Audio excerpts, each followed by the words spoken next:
elders, esteemed judges, ladies and gentlemen, good morning. Faith without works is dead. James 2:26 tells us that. This verse points us to the truth that to be a proper Christian means to be a proper servant. All throughout the New Testament, for example, in the book of Acts or in 1 Timothy, we see that the early Christians were all servants. What did Christ, who is the ultimate example in every Christian's life, do when he came to earth? He served. Christ, the God of the universe, served man. How much more then should we serve?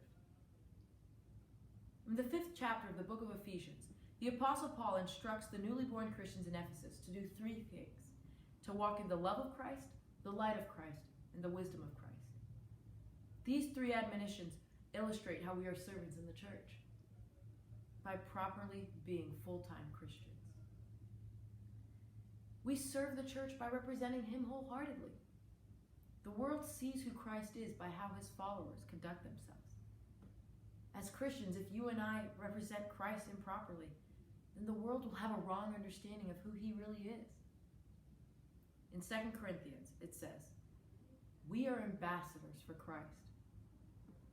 Our lives should display his beautiful message of love, hope, and strength. After all, we Christians are the light of the world. In Matthew, we're told, "Ye are the light of the world. A city that is set on an hill cannot be hid. Neither do men light a candle and put it under a bushel, but on a candlestick, and it giveth light unto all that are in the house. Let your light so shine before men that they may see your good works and glorify your Father which is in heaven." We, as Christians, show his light through our service here on this earth.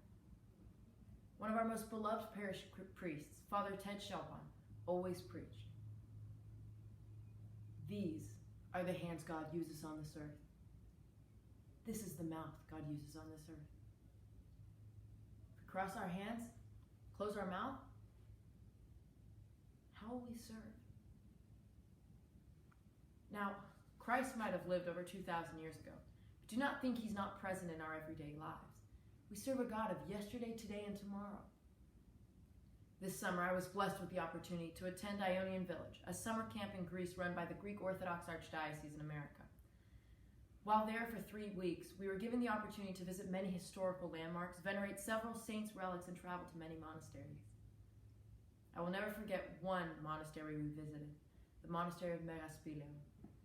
This monastery houses the miraculous icon of the Directress, or in Greek, the Yitria, made of beeswax, written by Luke the Evangelist, that we mention in the Paraklesis to the Theotokos. After learning about the icon in the monastery, all the campers venerated the icon. We were then given an hour or 2 of free time at the monastery. There was a serene comfort I felt in the antiquated church, so I remained behind and prayed. I sat and talked with God about the upcoming year of decisions and changes I had ahead of me as I was about to begin my last year of high school. The many minutes I stood in the back corner of that church, pouring my worries out to God, were some of the most focused and serene moments of prayer I've ever experienced. When I finished praying, on my way out of the church, I was called to venerate the icon one more time. This time it smelled like myrrh. I wanted to ensure that it was the icon that smelled like myrrh, so I started sniffing all the objects surrounding me. I even sniffed a bouquet of flowers that were standing right next to the icon. They didn't smell at all. It was the icon. I walked away 100% positive that it was the icon that smelled of myrrh. In this moment, I knew God had acknowledged my prayer.